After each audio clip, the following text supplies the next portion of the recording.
Romanos, ahí donde hicimos la apertura, capítulo 5, el versículo número 10.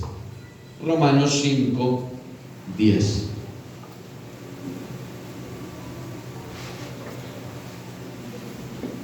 Gracias, hermano.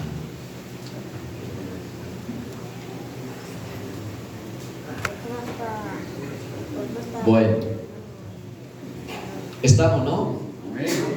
Porque si siendo enemigos fuimos reconciliados con Dios por la muerte de su Hijo, mucho más, estando reconciliados, seremos salvos por su vida. Amén. Amén. ¿Quieren orar por mí? Amén. Y por la iglesia, para que el Señor nos bendiga con la palabra. Señor Jesús, necesito tu bendición en esta mañana.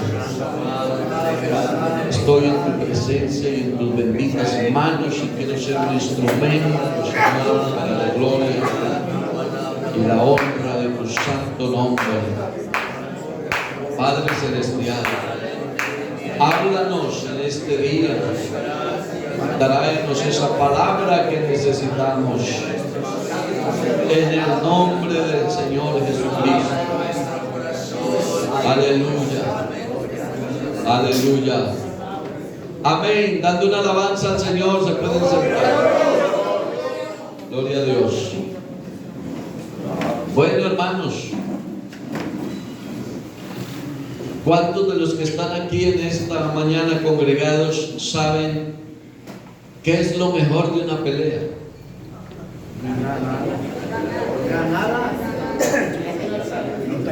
Vea, hermanos, lo mejor de una pelea es la reconciliación.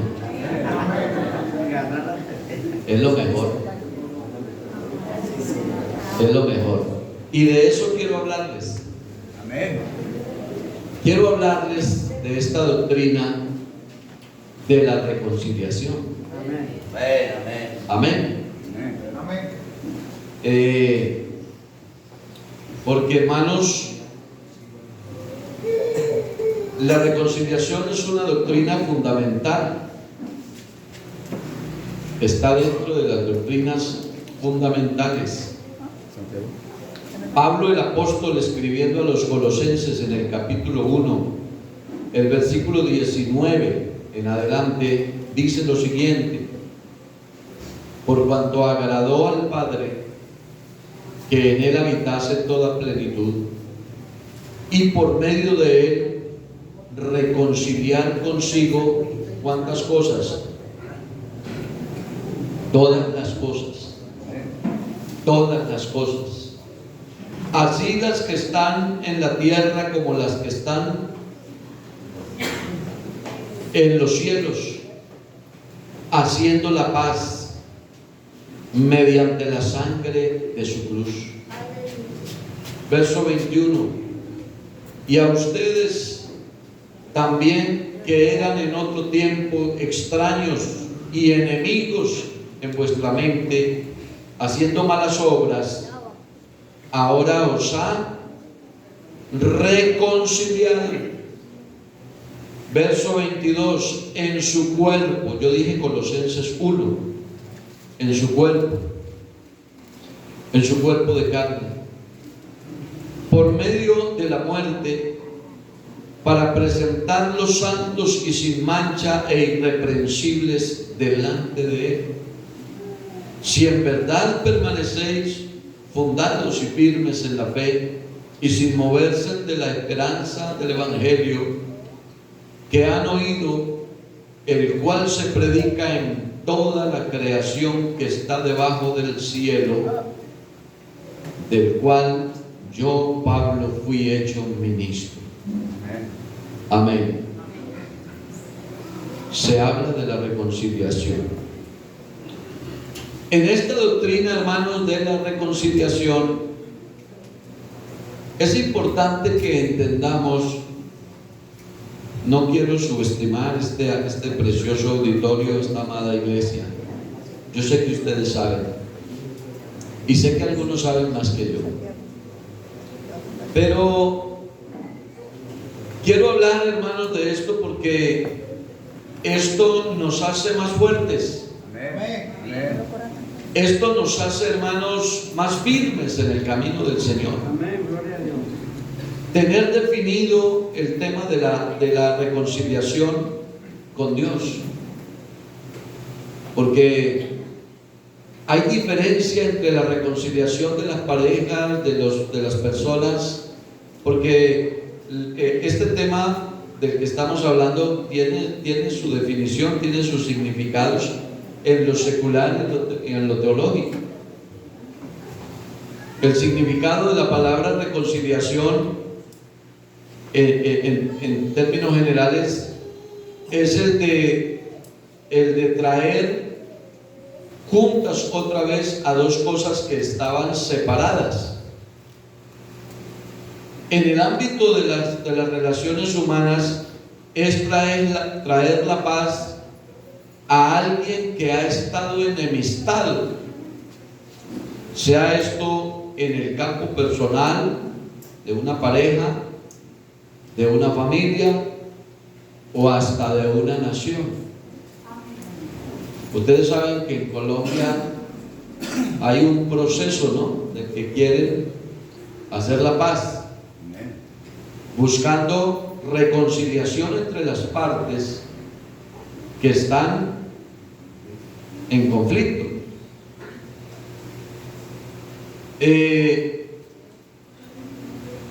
Pero la problemática que se da entre una pareja o la problemática que se da entre dos personas, por las razones que sean, generalmente hace culpables a las dos partes. Algo tiene que hacer alguna parte para que la otra se incomode, se disguste o se enoje, ¿cierto? Algo tiene que pasar. Y entonces, cuando se habla de reconciliación, entonces las dos partes tendrán que aportar algo para poderse reconciliar. A nosotros los pastores nos pasa mucho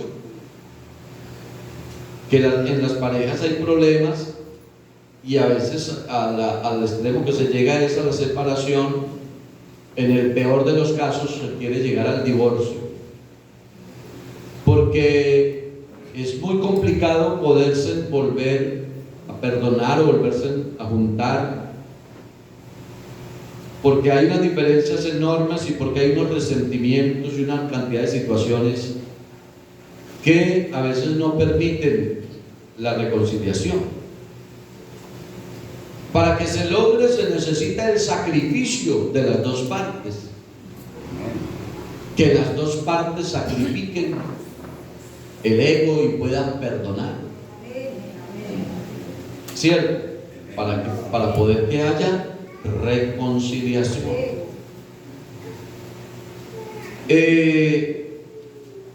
Porque, hermanos, la convivencia entre nosotros no es fácil. Yo los oigo calladitos a ustedes, pero yo sé que lo que les estoy predicando tiene sentido. No es fácil. Uno se casa enamorado, y cuando uno está bien enamorado, uno no ve problemas por ninguna parte. Enamorado, apasionado con todos los juguetes.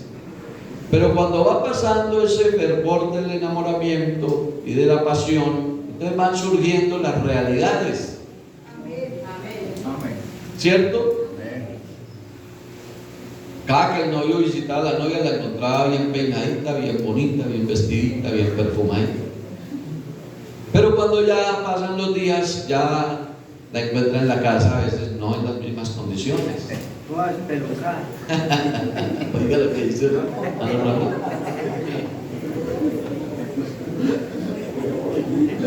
Las palabras bonitas que se decían o que nos decíamos desaparecieron. Ahora la palabra más bonita es: se acabó el arroz.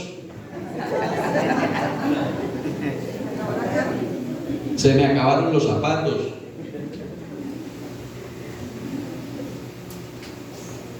Pláncheme la ropa, sírvame el almuerzo. Entonces ya no enamoran mucho. Entonces vienen las situaciones en las que se establece lo que realmente hay. Y cuando eso sucede, entonces se pone complicada la convivencia.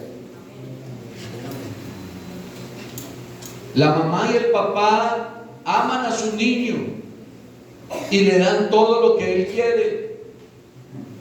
Y tan lindo el niño. Y en la noche se levantan todas las veces que sea necesaria a cambiarle el pañal, a calentarle el tetero, a hacerle lo que sea. Tan lindo el niño, tan linda la niña, el vestidito más lindo, más bonito que ve en el almacén se lo quiere comprar y quiere darle el gusto al niño. Pero cuando el niño crece y cuando se hace amiguitos en la calle y cuando ya viene con las orejas rotas y con el pixie y el tatuaje, ¿ah? Entonces cambian las cosas, ¿o no, hermanos? Entonces la convivencia se vuelve compleja. La convivencia no es fácil. Entonces usted le queda para que resuelva a ver cómo maneja el asunto, si es capaz de controlar el asunto o si acepta a su hijo o a su hija así.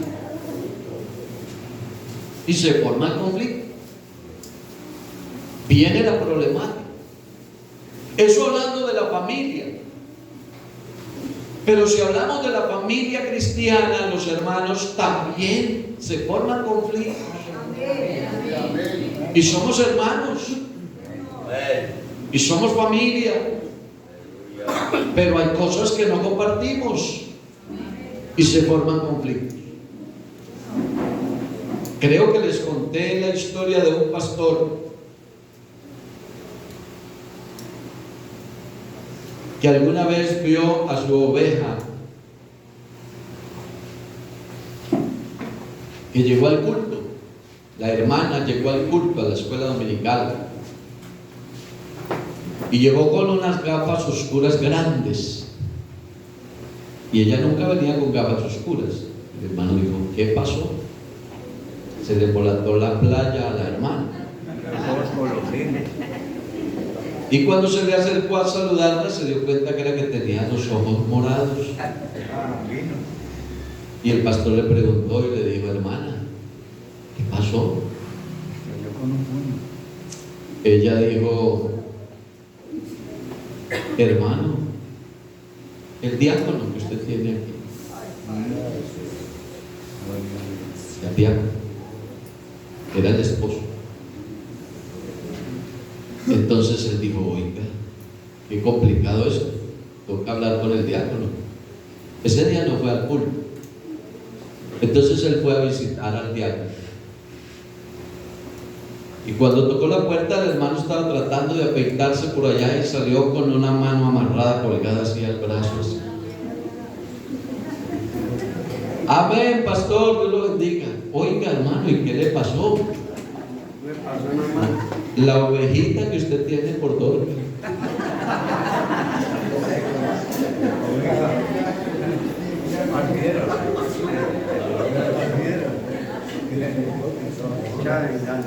Se presentó un conflicto, hermanos, en la casa. La ovejita que era diácono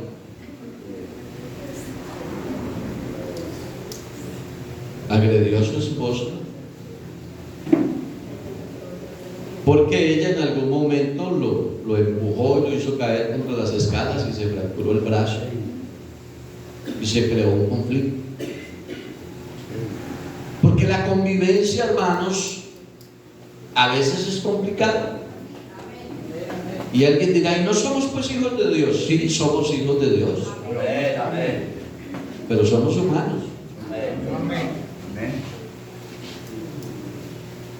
Pero entonces, hermanos, en toda esa problemática que se da, se necesita tener un concepto claro de la vida cristiana, de la relación con Dios, porque en medio de todas esas problemáticas hay que buscar la manera de reconciliarnos. Amén. ¿Queremos irnos con el Señor?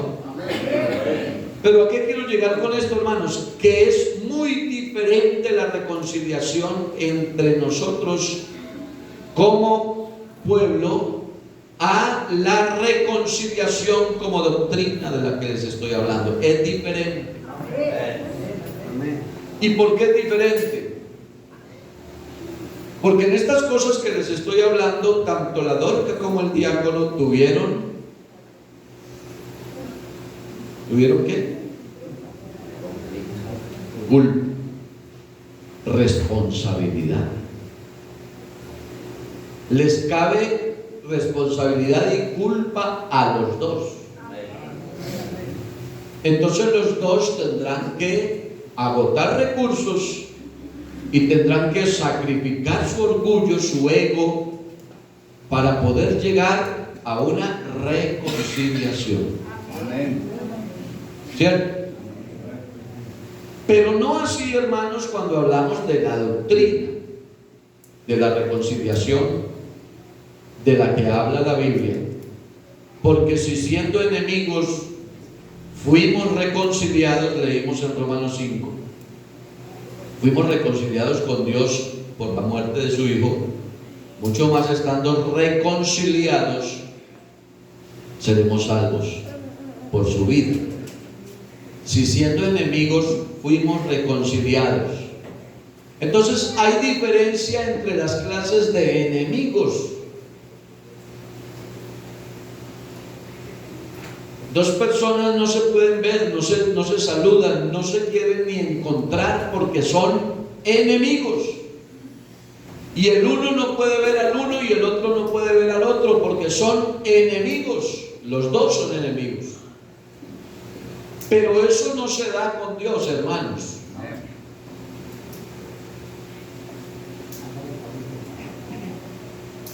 Yo no puedo predicar que Dios sea enemigo de alguien.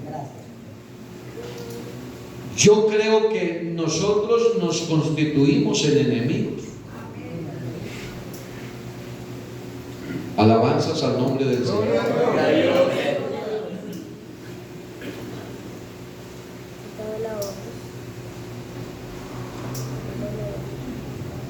Hablando de esto, hermanos, en el Antiguo Testamento, el significado que aparece en el Antiguo Testamento, en el hebreo, significa cubrir algo. Eso se encuentra unas 83 veces en el Antiguo Testamento. Y en términos generales se traduce por expiación. Y en unas pocas ocasiones o en unas pocas veces se traduce como reconciliación. Es decir, que la reconciliación y la expiación están ahí más o menos. Porque el que hizo lo malo no fue Dios.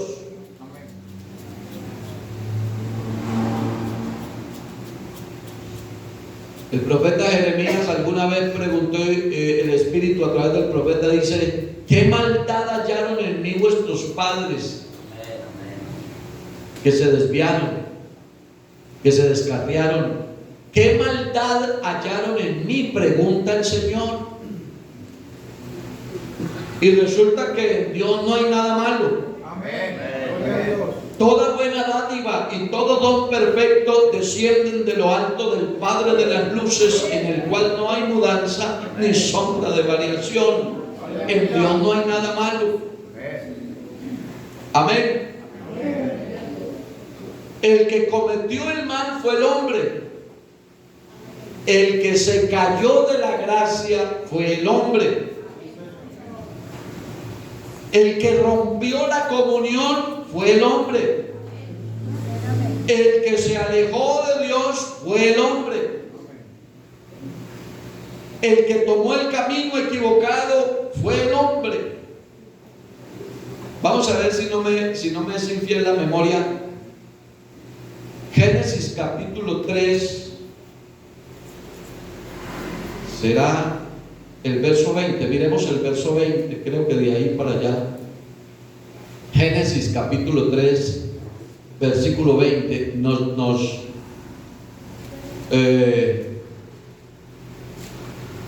este no es el texto. Me falló la memoria. Me fue infiel. La memoria me fue infiel. Voy al texto a ver si lo encuentro. Capítulo 3, verso 23. Verso 23. Y lo sacó Jehová del huerto del Edén para que labrase la tierra de que fue tomado, el 24. Echó pues fuera al hombre y puso al oriente del huerto del Edén querubines y una espada encendida que se revolvía por todos lados para guardar el camino del árbol de la vida. Y el 25, bueno, no, déjenlo hasta ahí, ahí está claro. Echó al hombre del huerto, lo sacó del huerto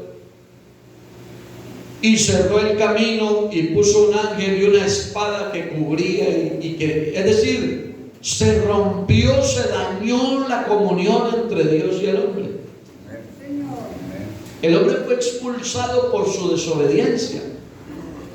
El hombre fue sacado de la presencia de Dios, del mismo huerto, del mismo paraíso, por su desobediencia. Y se creó entonces una situación entre Dios y el hombre compleja, porque aunque Dios no abandonó al hombre, aunque Dios siguió esperando que el hombre se volviera, el hombre nunca se volvió porque el hombre se vendió al pecado. Y eso le trajo consecuencias aterradoras a la humanidad. Vean, miremos el capítulo 6. El capítulo 6 de Génesis, por ahí como a partir del verso 5, miremos. Y vio Jehová que la maldad de los hombres era mucha en la tierra, y que todo designio de los pensamientos del corazón de ellos era de continuo solamente el mal en la condición que quedó la humanidad. Y sigue diciendo: y se arrepintió Jehová de haber hecho hombre en la tierra, y le dolió en su corazón. Y el verso 7: y dijo Jehová: raeré, acabaré de sobre la faz de la tierra a los hombres que he creado, desde el hombre hasta la bestia y hasta el reptil y las aves del cielo. Y dijo Dios: pues me arrepiento de haberlos hecho. Amén.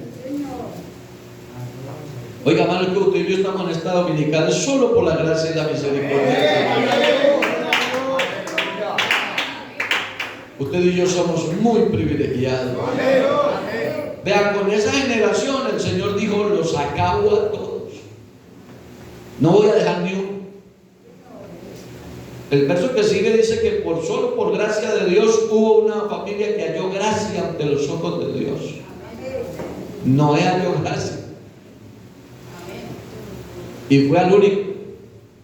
Dijo, con su mujer, con sus yernos, con sus hijos. Pero hermanos, lo demás, vino el diluvio y se los llevó a todos. ¿Sabe por qué, hermanos?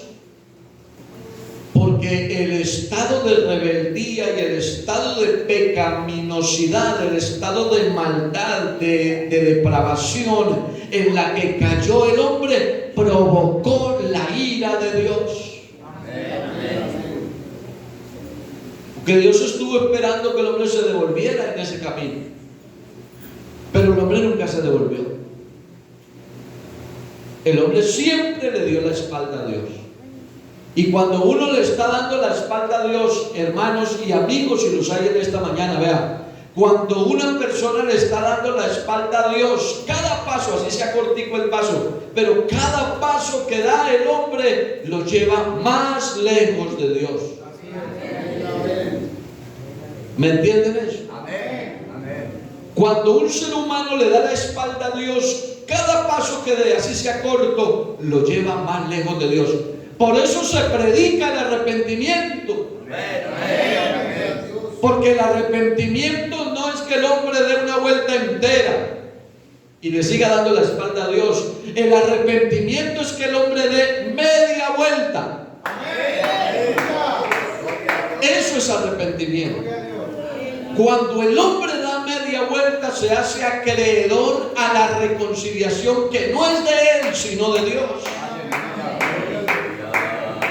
Y entonces cuando el hombre da media vuelta, el hombre o la mujer, sin importar los pecados que haya cometido, de ahí en adelante, cada paso que dé, así sea corto, lo lleva más cerquita de Dios. A su nombre sea la gloria. Pero la Biblia dice que no, ninguno dio media vuelta, todos le dieron la espalda. El designio del corazón de ellos era solamente de continuo el mal. ¿Y qué dice Efesios 2? Comienza diciendo Efesios 2 que Él nos dio vida a nosotros cuando estábamos muertos en delitos y pecados. Pero el verso 2 dice, Efesios capítulo 2, verso 2,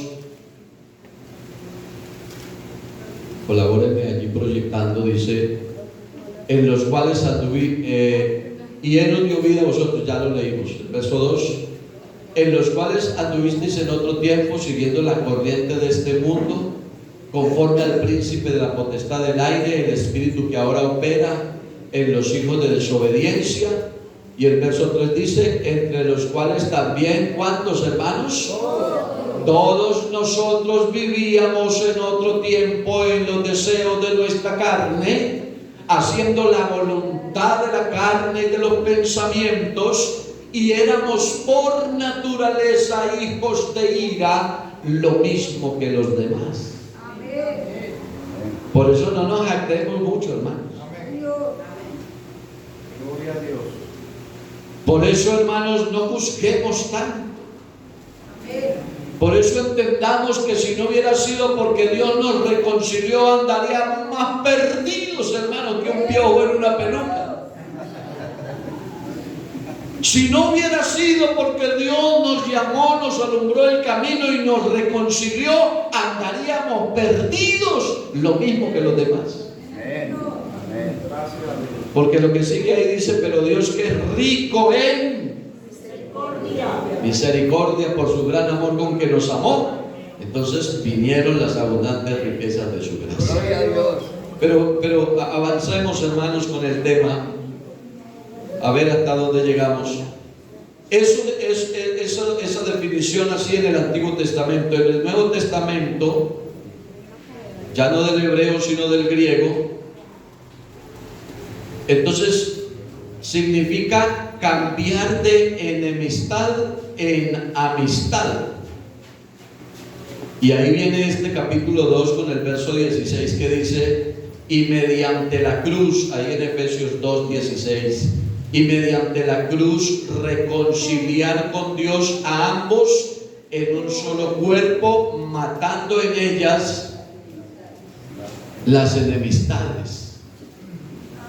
Pero aquí no está hablando de las enemistades de dos enemistados. Es que es lo que quiero enseñar esta mañana, y discúlpenme, seguramente muchos de ustedes lo sabían, pero quiero enseñarles eso, porque el término de reconciliación lo tenemos claro, pero quiero que tengamos definido la reconciliación de Dios con Dios. Amén.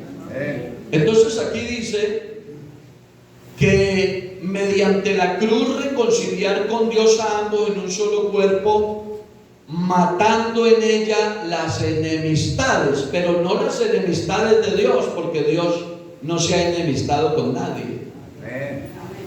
Las enemistades de nosotros. Eso quiere decir, hermanos, que cuando Jesucristo es levantado en el madero,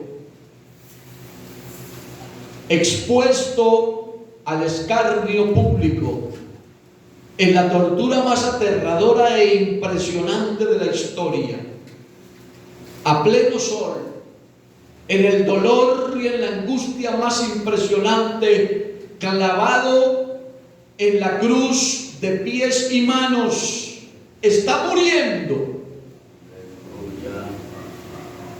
en el dolor y en la angustia más aterradora. Y cuando Jesús, el Cristo, está muriendo crucificado, en ese acontecimiento allá, Él está matando las enemistades. Eso dice el texto.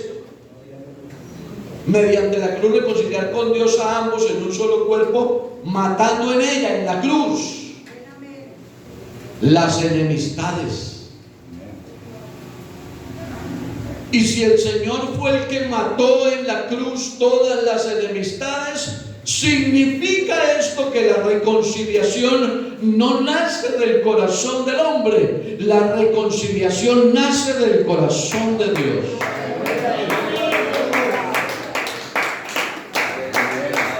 Porque el hombre no tiene voluntad para eso. Entonces la palabra reconciliación es uno de los términos más poderosos y más descriptivos en todas las sagradas escrituras. Esa definición de reconciliación, conjuntamente con la de los términos justificación, redención, perdón y adopción, describen de manera gloriosa las riquezas de nuestra salvación en Cristo. Gloria a Dios. Aleluya. Muy brevecito voy a mencionarles los otros 3 o 4 términos.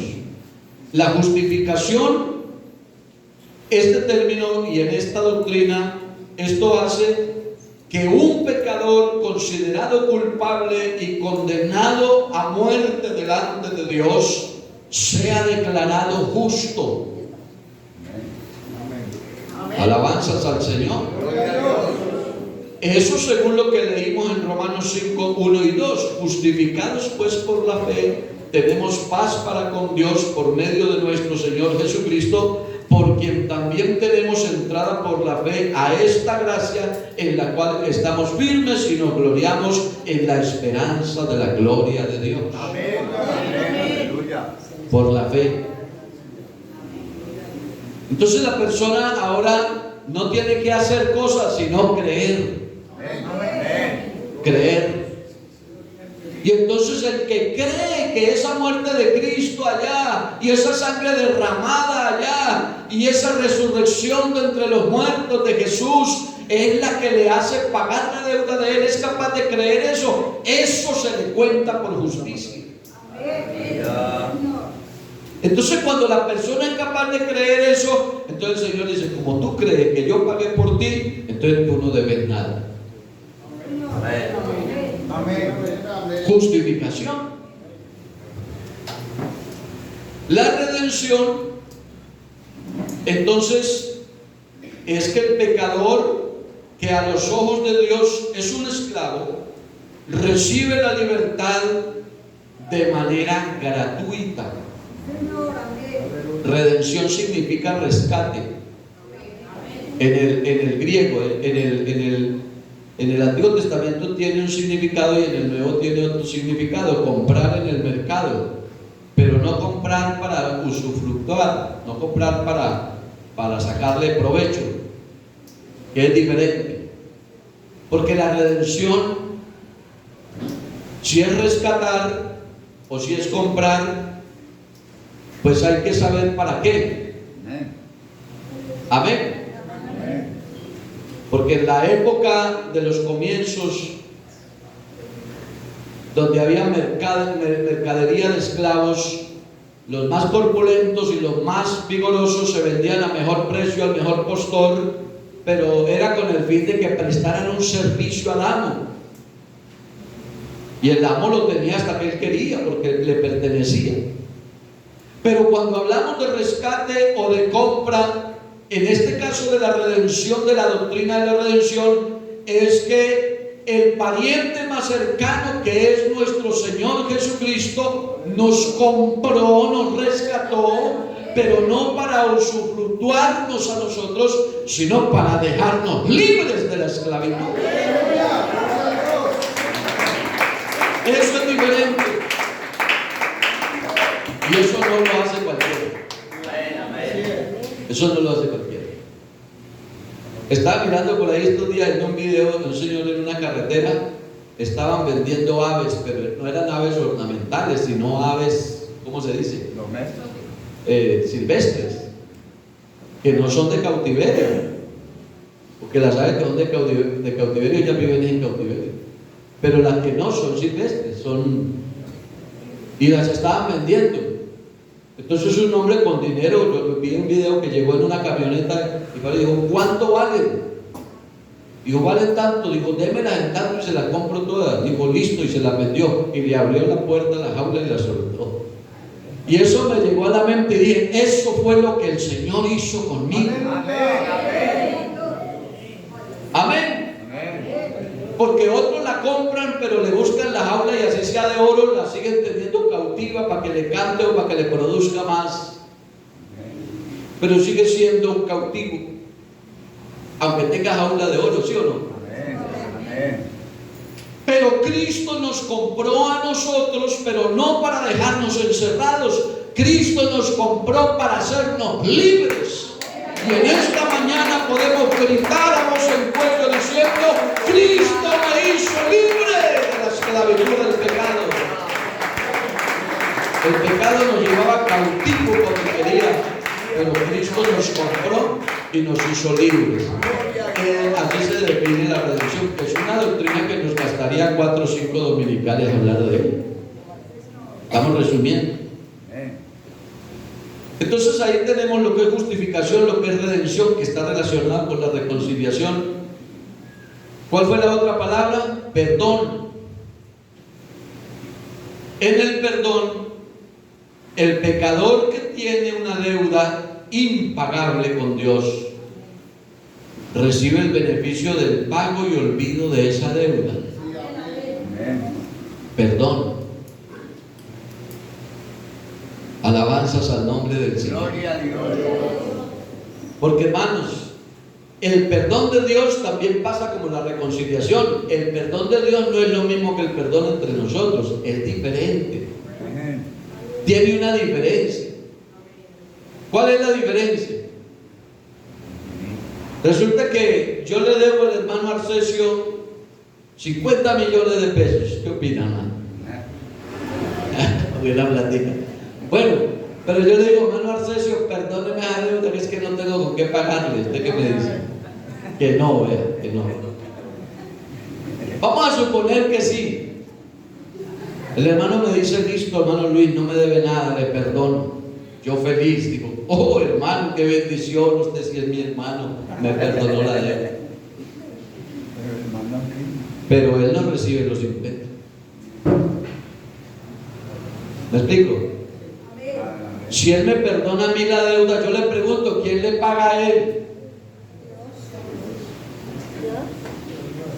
¿Quién le paga los 50? Dios. Bueno, si él tiene fe, pero él no tiene seguridad de recibir los 50. Pero vea, hermanos, lo que Dios nos perdona a nosotros no es que sencillamente Dios te perdona y te dice, no me debes nada y se acabó.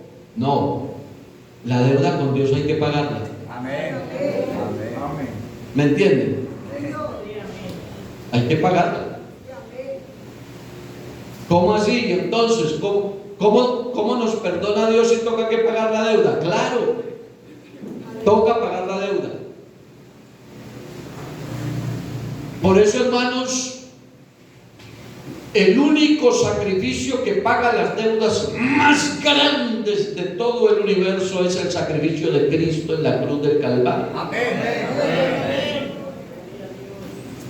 Porque Cristo en la cruz pregunta, me imagino yo, ¿cuánto debes? Si le preguntara al hermano Arcesio, me preguntara a mí, o le preguntara al hermano Alberto o a cualquiera de nosotros, ¿cuánto debes? Hermano, la deuda es impagable. Amén. Amén. Pero no es solamente con decir no debes nada y quedó pago. No, hay que calmar la ira de Dios pagando la deuda. Y la deuda con Dios se paga con sangre. Y no cualquier sangre. Tiene que ser sangre inocente.